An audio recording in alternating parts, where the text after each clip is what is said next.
Well, we're back with more bowling games to review, folks. This time it's about the NES with Championship Bowling, a game developed by Athena Ltd. In Japan back in the year 1989, which was, dear God, 35 years ago? No, that can't be right. Why must I feel so old? Anyways, the company is no longer around and all their games are now owned by Hamster Corporation. Wait, I think I remember those guys. Oh yeah, I did that in an older review from last year, I think it was.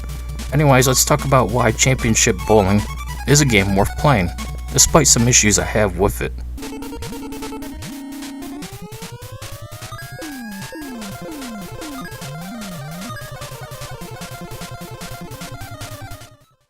You can select one of 4 characters to play as. There's nothing different about them, it's just a cosmetic choice. After that, you can select your bowling ball with different weight and color, and then enter a 3-letter name. Of course, like anyone who ever went bowling, I entered naughty words cause it's funny. Yes! The controls are simple, you select where you want to stand and then throw. You have to time the accuracy and power just right, hoping for the best as your ball moves slowly or fast down the lane, either to hit the pins or go into the gutter.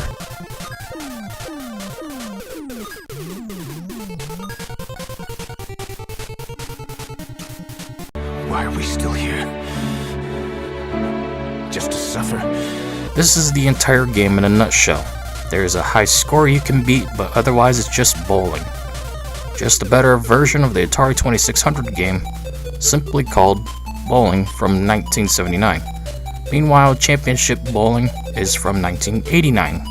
So 10 years got us from this to this. Not bad, I guess, but man, I just wish there was more to this game. You could play with multiple people and change your lane number, but that's just a recolor of the same lane and nothing else. Which I'll give them credit for, at least including, as it does help alleviate the monotony, but nothing else.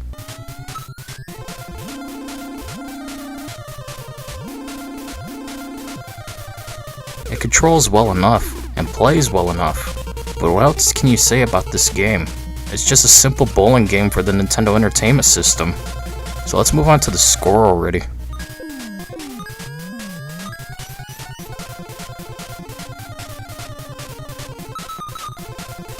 The music is nice, but it's only one song and it gets old fast. Wish there was a few more tunes that could loop. Maybe change it up with each lane number or amount of players or something at least.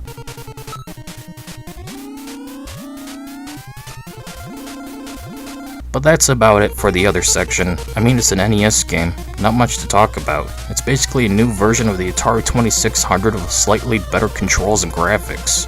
I mean, really, what else is there? So let's move on to the score and be done with this video. I originally scrapped last month and decided to bring back and finish. At the end of the day, Championship Bowling is just another mediocre bowling game from a bygone era of gaming. Better things existed in the 90s and even more recently. In fact, I heard there's a sequel on the Super Nintendo Entertainment System, or SNES for short, as everyone usually called it, or Super Nintendo. However, I do recommend Championship Bowling for the NES, even though it is very simplistic, very shallow. It's still simple fun, and has good control. Can't go wrong. Anyways, that's it for this video. See y'all later.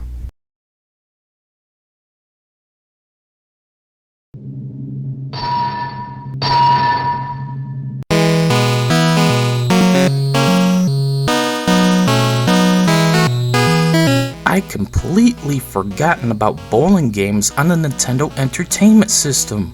Turns out there's more than just one I reviewed months ago.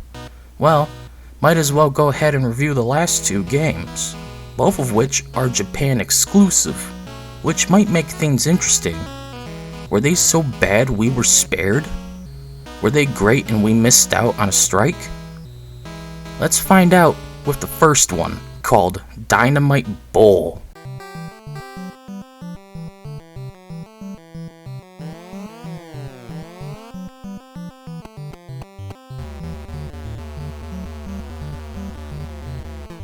Fuck you in the ass, okay? NES has its problems, especially with navigating menus. Using select to switch between game A and game B, up and down for amount of players, and left and right for which lane to use. I'm so glad we're not stuck in those days anymore. Once you have selected what you want, you'll be greeted with a very primitive character selection menu. You have 5 choices for characters and several balls. After you choose your character in Bowl and Ball, you'll begin playing whichever of the 2 games you chose.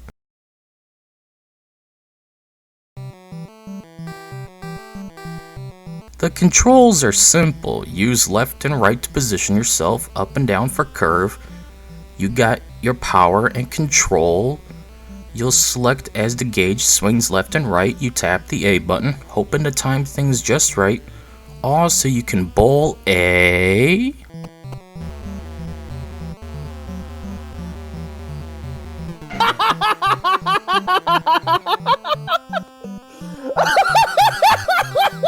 Yeah, mechanically this game is spotty like all 2D bowling games from this era were. You'd think your bowling ball will go straight if you align things right, but then it decides to wake up and choose violence for you, going straight for the gutter on the left or the right.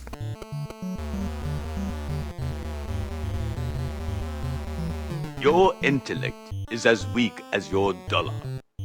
Failure is your destiny. You disrespect yourself and your nation. You are made of stupid. Either way, this game isn't that fun mechanically, plus it don't help there's not much to it. Even the characters are soulless, which is a problem. You think they would have something to them? Maybe animations where they get mad if you get a gutter ball, or dance or cheer over a strike? But no. Everything is just so generic.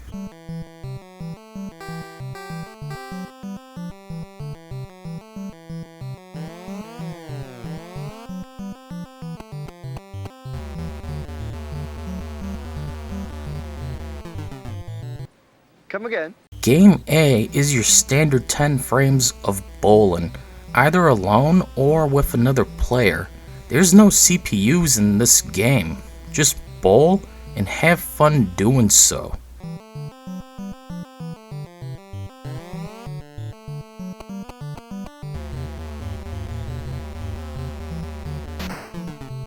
Or don't really, cause I already explained how this game controls and plays. It's nothing special. This sucks. I mean, there's no tournament, no team matches, no challenge mode, no cosmic bowling, golf, skins, or anything of the sort to play outside of Game A and Game B.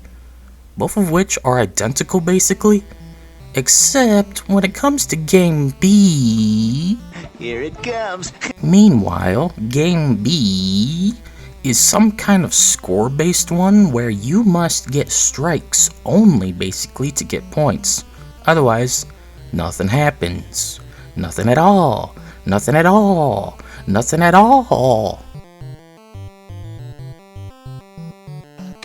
Once you get a strike, several tries in, because this game is a pain mechanically, points will start to build up.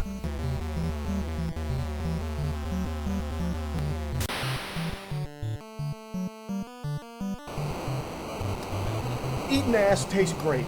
So watch this. I'm gonna bring this girl in here and eat her butt out. And you're gonna watch it, damn it. After that, as long as I keep bowling good, my points went up. But after a while, my points kept going down after getting over 500, just because I wasn't nailing strikes every single frame. I know you told your friend you're not okay. After over 30 frames, I just stopped playing this mode, as it seems endless and there's no way to quit outside of resetting the console. A very common feature of old school gaming back in the day. Ah, you know what? This sucks! Now I can see why it's Japan exclusive. It's nothing great, and I didn't have much fun at all. In fact, I just played long enough to get some decent footage for this review. This was one of the most droll bowling games I've played and reviewed. And given I've reviewed 27 before this one, making it 28 total now, Time to get a life. that's saying something. While I get that it's the NES, that doesn't excuse anything really. There's other games on here that push this system, that try to bring more character to their games despite technical shortcomings from the NES.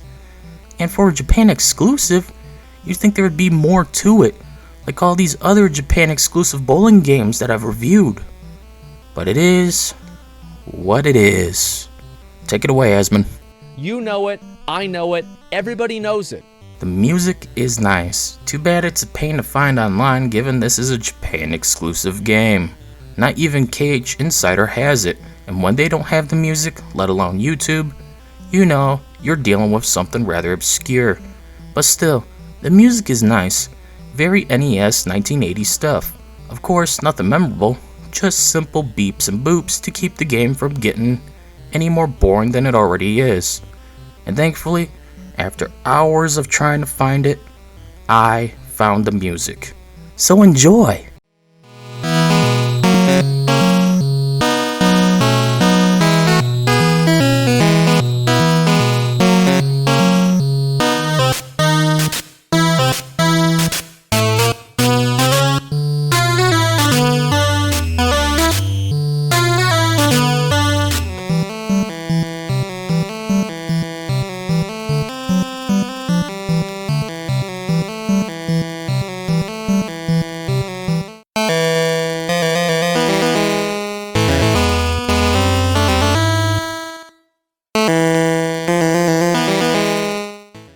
If there was more to do, I'd say it would be a decent game, but the lack of content and the lack of any character hurts this soulless bowling game. You might as well stick to championship bowling that we got in the West instead.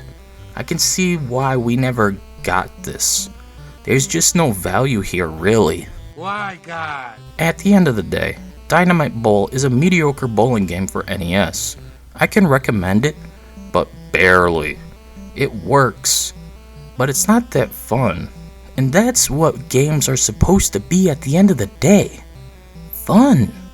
If it's not fun, it's not a good game. At least Super Nintendo had Super Bowling with charming characters and vibing tunes.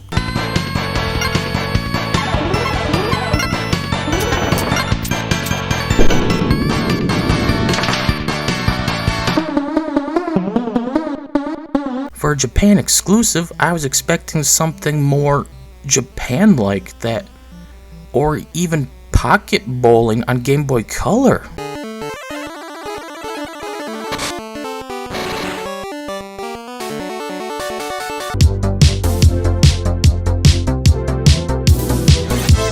Or Boogie Woogie bowling on Genesis, cause those games were more cartoonish and full of life.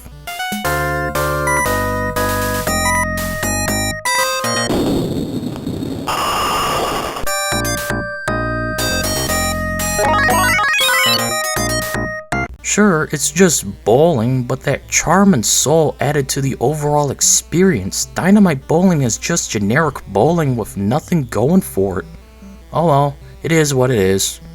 Anyways, that's it for this video. See you all later.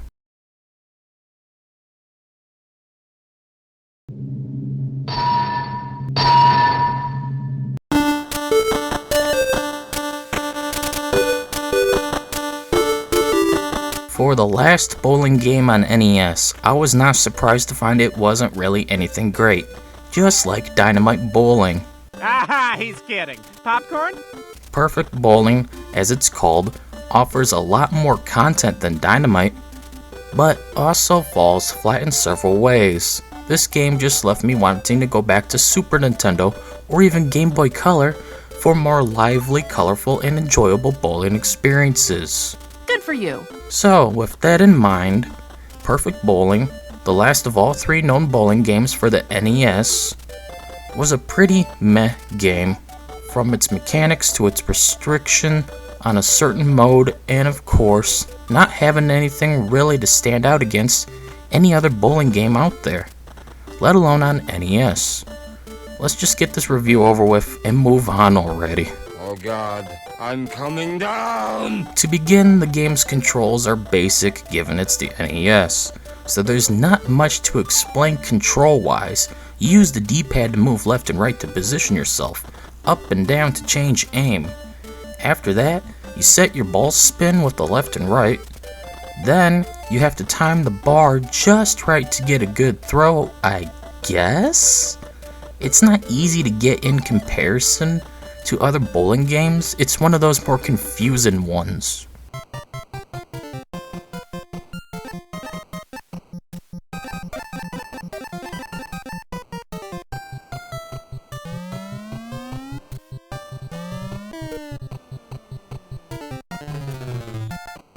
Dumbass. What a nice lady. Now, you may think you need to not go in the red, right? Makes sense. Red on a bar usually means bad, let alone red is used for dangerous stuff in real life. But no, if you don't nail the red bar, you just...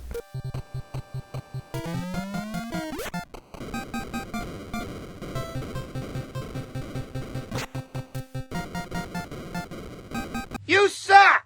But then again, it also varies as it's not always the case. Instead, you got 2 arrows that you need to time just right. I absolutely hate this as it just makes things all the more confusing. I cannot comprehend the system.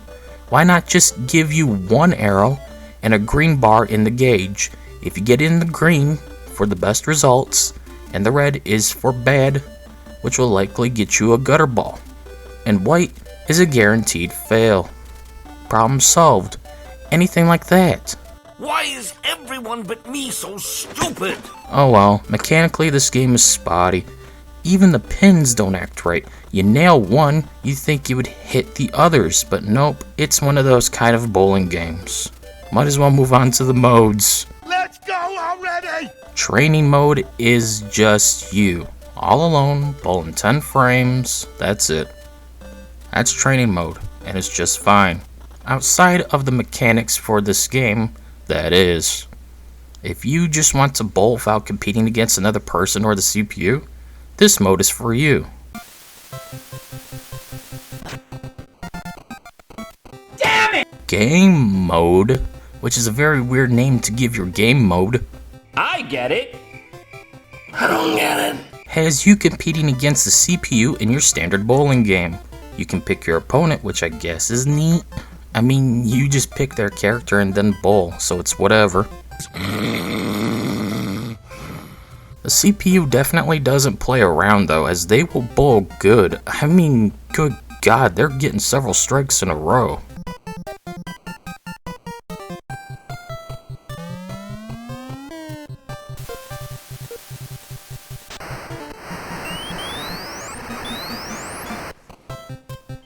Bullshit! But yeah, otherwise it's just versus mode with a CPU. So you got 2 single player modes, where you can either bowl alone or against the CPU. Good. So what else is there to this game? Let's go already! Versus mode is the obvious multiplayer experience, where you bowl against another player locally so long as you have another controller and a person to play with. That's it, and since I have no one to play with, this mode is off limits. So let's check out team mode instead. I'm guessing it's where you team up with 1 or more players and take on another team, where we combine our scores. If so, I enjoy that in other bowling games I've covered. So let's see what it's like here. I agree. Sadly, team mode itself is another 2-player exclusive experience. Why are our team only 2-player? Why is team mode only 2-player? It makes no sense. Who knows? Every other bowling game I've played that had team matches were single player optional. We could pick our CPU team members and just play. Why would you lock a fun mode like team bowling behind multiplayer? It's awful. So, we have to miss out on this mode as well. So only 2 modes out of 4 are playable. One where you bowl alone, and another where you bowl against a single CPU. Lame. Lame. Lame, yes. Oh well, moving on to the other section. Let's go already! At least the music is nice again, but that's about it. Can't say a lot more for this game. Yeah, moving on.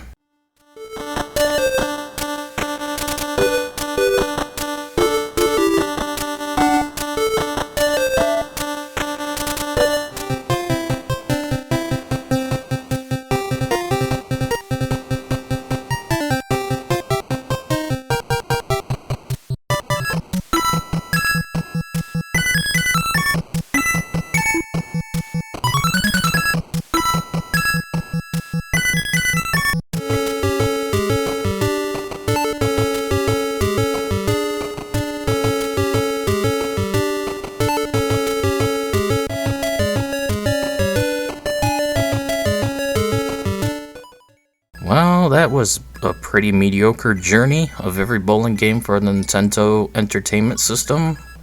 Of all three, it's hard to decide which one is the least dreadful, but I'll give it to Championship Bowling. Sure, it's generic as well as these two Japan exclusive games.